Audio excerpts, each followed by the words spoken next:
7-8, Denver Broncos lost last week 17-13 to the Las Vegas Raiders. And the Chargers lost 41-29 to Houston. The Houston Texans, they can't beat anybody. They beat the Chargers. They're supposed to be going to the playoffs. They're 8-7.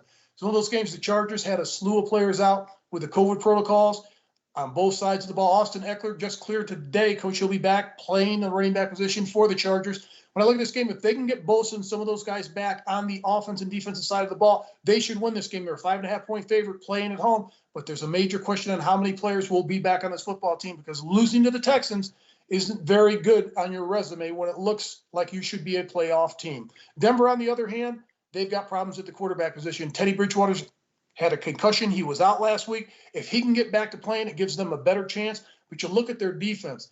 They just are doing a terrific job not giving up a lot of points. They're tied first in scoring defense. Vic Fangio's done a terrific job with their defense, but it's their offensive side of the ball that has to get it done. Drew Lock, to me, he just hasn't progressed in the NFL. He regressed. I don't think he's getting any better. I think he's getting worse. And I think if he starts the game, he's going to have a tough time. They had 158 total yards of offense last week against the Raiders.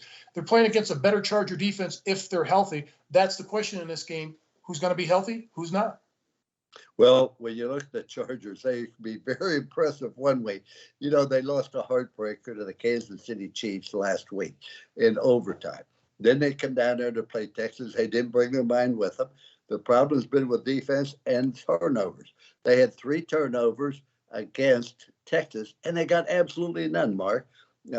After losing to Kansas City, you just have to be able to focus again. Herbert has been outstanding, but he's thrown 14 interceptions, Mark. Don't tell me how many touchdowns you throw. Tell me how many interceptions you throw. And 14 is way too many. Now, let's look at the Denver Broncos. I agree with you. Bridgewater gives them a chance, but he isn't going to play because of a head problem. Denver's only given up 17.3 points per game. They're scoring 19.9. Now, we look at just the other hand. The Los Angeles Chargers, 27.7 points a game. They're giving up 27-4. You can't give up 27 points a game and hoping you're going to be a playoff team. They've got to get that rectified, strengthened. Don't tell me about COVID. Don't tell me about how many injuries you have. Everybody has those at this time of year. Suck it up. Be a man and go play the football game. But I do believe the Chargers will win this football game 27-17. Denver beat this team by 14 points earlier this season in their matchup earlier. So I don't know if that's going to carry over. I'm just questionable about Teddy Bridgewater and the concussion situation. There's so many questions going into this game, so many question marks. But if the Chargers get the players off the COVID list, they're a better football team top to bottom, particularly offensively. I think the Chargers will win this game if they get everybody off the COVID list.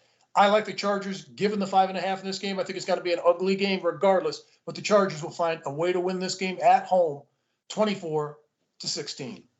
Well, what's really hard, Mark, is to try to anticipate what's going to happen when so many players are going to miss due to COVID, et cetera. I'm not a scientist. I don't know how dangerous this thing is, but I do know this, that if you could play, you go play. If you feel good enough, play, go play. That, you know, we're trying to protect everybody, and it's just insane. You're keeping people alive by keeping them from living. If a player feels good enough to play, I think he should be able to go play. If you have the flu, something along that line, let's move on with it. But you can't tell because how many people are going to be ruled out of the game because of COVID, when I don't think that's absolutely necessary.